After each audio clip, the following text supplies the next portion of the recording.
अब बात बिहार के अररिया से सामने आई एक कहानी की। ऐसी कहानी जो बताती है कि न्याय के लिए लड़ना लगातार कितना मुश्किल होता जा रहा है और नाइंसाफी के हौसले कितने बड़े होते जा रहे हैं। ये कहानी एक लड़की से शुरू होती है। लड़की मोटरसाइकिल सीखना चाहती है। वह अपने दोस्त की मदद लेती है।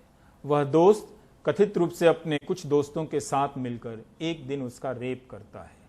इतने भर से मत सिहरिए, आगे की कहानी भी सुनिए। लड़की एक सामाजिक संगठन के साथ थाने और अदालत तक पहुंचती है।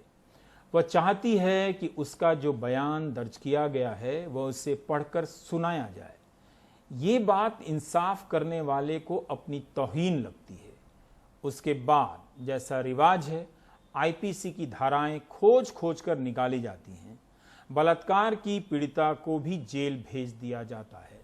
उसकी मदद कर रहे 2 सामाजिक कार्यकर्ताओं को भी जेल भेज दिया जाता है।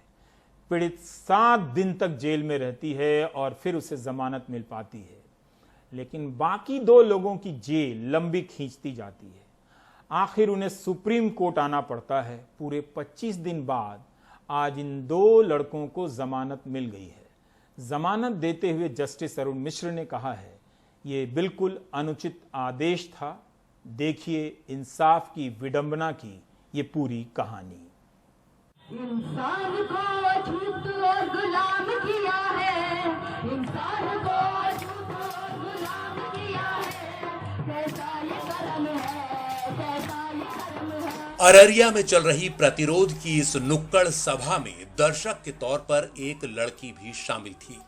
बस 22 साल की लड़की।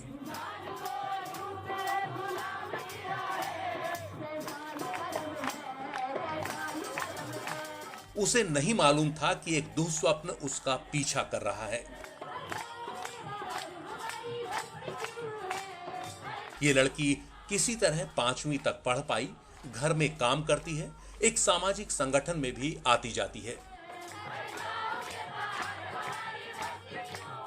वो साइकिल चलाना जानती है, मोटरसाइकिल सीखना चाहती है। शायद यही उसका बड़ा गुनाह साबित हुआ, कुछ चाहना। जिस दोस्त पर उसने भरोसा किया, वो 6 जुलाई की रात उसे घर छोड़ने की जगह अचानक बांसों के इस झुरमुट में ले आया।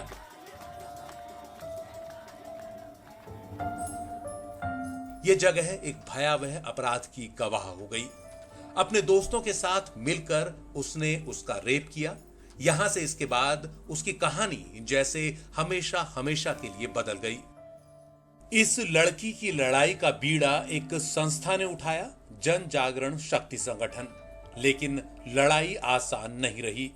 ऐसे मामलों में पीड़िता को जो कुछ झेलना पड़ता है वो उसे भी झेलना पड़ा। 7 जुलाई को अररिया के महिला थाने में उसकी एफआईआर दर्ज कराई गई। हालांकि उसकी कॉपी उसे नहीं मिली। पीड़िता के मुताबिक 10 जुलाई को लड़की को धारा 164 के तहत बयान देने के लिए बुलाया गया। लड़की अपने मददगारों के साथ थाने पहुंची। उसने देखा कि आरोपी और उसका परिवार वहीं बैठे हुए हैं। वो उससे समझौता करने की बात करते रहे, यहां तक कि उन्होंने उससे शादी का प्रस्ताव भी रख डाला। पीड़िता वहां से निकली और इन्वेस्टिगेटिंग ऑफिसर का इंतजार करने लगी। कुछ देर बाद इन्वेस्टिगेटिंग ऑफिसर आई और उसे थाने से कोर्ट के लिए ले चली। अररिया थाने से अररिया कोर्ट के बीच कुछ दूरी है, लेकिन किसी ने इसका ख्याल नहीं रखा कि इस पीड़िता की गोपनीयता बनाई रखी जानी है। कोर्ट तक का यह सफर सरेआम होता रहा, लोग देखते रहे। लेकिन कोर्ट पहुंचने के बाद भी उसकी मुश्किल बाकी थी। कोर्ट में पेशकार के साथ कई लोग थे। उन्होंने सबके सामने उसका बयान लेना चाहा। पीड़िता के साथियों ने विरोध किया और कहा कि बयान न्यायिक मजिस्ट्रेट के सामने होना चाहिए। उसे न्यायिक मजिस्ट्रेट के पास बयान के लिए ले जाया गया। इससे पहले वो कई घंटे परेशान खड़ी रही, मानसिक तौर पर लगातार उद्विग्न रही। बयान के बाद पीड़िता को एक पेपर साइन करने को कहा गया। पीड़िता ने कहा बयान पढ़कर सुनाया जाए। इसके बाद हुई बहस में पुलिस को बुला लिया गया और पीड़िता के साथ उसके 2 साथियों को भी गिरफ्तार कर लिया गया। अगले दिन तीनों को अररिया से 250 किलोमीटर दूर समस्तीपुर की दल सिंह सराय जेल में भेज दिया गया।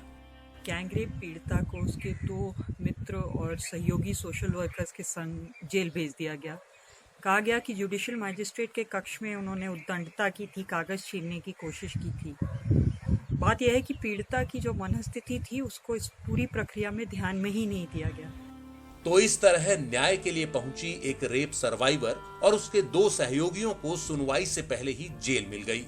उधर संगठन आंदोलन करता रहा, गुहार लगाता रहा। देश के 450 वकीलों ने सामूहिक दस्तखत कर इस मामले में हाई कोर्ट से दखल देने की मांग की। इस बीच ये जानना दिलचस्प है कि पीड़िता के साथ जो 2 अन्य लोग गिरफ्तार किए गए हैं वो कौन हैं। इनमें से एक है तन्मय। वो जाना पहचाना सामाजिक कार्यकर्ता है, जन जागरण शक्ति संगठन से जुड़ा है। कभी सफाई कर्मियों को संविधान की शपथ दिलाता है और कभी कोई दूसरा मोर्चा खोलता है। उसे नेशनल फाउंडेशन ऑफ इंडिया की ओर से सम्मान भी मिला है। कल्याणी भी सामाजिक मोर्चे पर सक्रिय है, महिलाओं के बीच लगातार काम करती है। वो भी जन जागृति संगठन से जुड़ी हुई है। और अब जानते हैं कि पीड़िता के साथ साथ इन दोनों पर भी क्या क्या आरोप लगाए गए हैं। धारा 353 यानी किसी महिला पर ऐसा हमला जिससे उसका शील भंग हो या इसका अंदेशा हो। धारा 228 यानी न्यायिक कार्रवाई के लिए बैठे सरकारी सेवक का इरादतन अपमान। धारा 188 सरकारी सेवक द्वारा किए गए आदेश की हुक्मउदूली। धारा 180 सरकारी सेवक द्वारा दिए गए दस्तावेज पर साइन करने से इनकार। धारा 120 भी यानी आपराधिक साजिश और अदालत की अवमानना का कानून भी। इसके बाद कोविड की वजह से अदालतें लगातार बंद चलती रहीं। इंसाफ के लिए सुप्रीम कोर्ट के दरवाजे आना पड़ा। सुप्रीम कोर्ट ने फौरन अंतरिम जमानत देते हुए कहा कि उन्हें रिहा किया जाए। इस तरह की हिरासत का आदेश देने की इजाजत नहीं दी जा सकती और यह आदेश पूरी तरह अनुचित है। हमारी जो रिट पिटीशन सुप्रीम कोर्ट में दाखिल की है, ये इसलिए सुप्रीम कोर्ट आना पड़ा क्योंकि कोविड-19 के दौरान बिहार में जमानत बेल हियरिंग्स तक इस वक्त नहीं हो पा रही हैं कोर्ट में, ना सेशन कोर्ट में, ना पटना हाई कोर्ट में। उनकी जमानत को एक्सट्रीम अर्जेंसी नहीं माना गया और बेल एप्लीकेशन की सुनवाई की लिस्टिंग तक नहीं हो पाई। इसलिए हमको सुप्रीम कोर्ट आना पड़ा।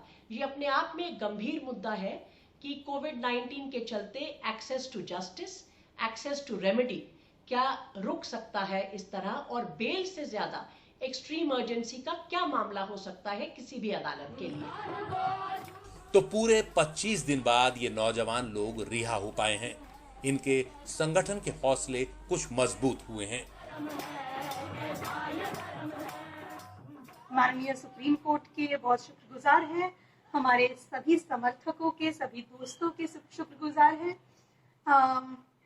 अब जब कुछ हद तक जीत हासिल हुई है, हम यही बस कहना चाहेंगे कि अभी भी संघर्ष जारी रहेगा और हमें पूरा यकीन है कि क्योंकि ये लोकतंत्र है तो जीत सच्चाई की होगी, जीत लोगों की होगी और इंसाफ हम सबको मिलेगा। पिछले 1 महीने से पूरा संगठन परेशान था, मायूसी छा गई थी क्योंकि एक गैंग रेप विक्टिम की मदद करने की वजह से अगर इस डेमोक्रेसी में लोगों को जेल जाना पड़े तो ये बहुत ही शॉकिंग हो जाता है। हम शुक्रगुजार हैं अपने वकील के और तमाम दोस्तों के जिन्होंने हमारा हौसला अफजाई किया। उम्मीद करनी चाहिए कि दुनिया बदलने का इनका युवा उत्साह भी बना रहेगा। इंसाफ की लड़ाई कई बार कितनी खतरनाक हो जाती है, ये मामला यही बताता है। अच्छी बात यही है कि सुप्रीम कोर्ट ने इस मामले में फौरन दखल देकर आदेश दिया और ये साबित किया कि हमारी अदालतें अभी भी देश के लोकतंत्र का एक भरोसेमंद स्तंभ हैं। नई दिल्ली से आशीष भार्गव, एनडीटीवी इंडिया।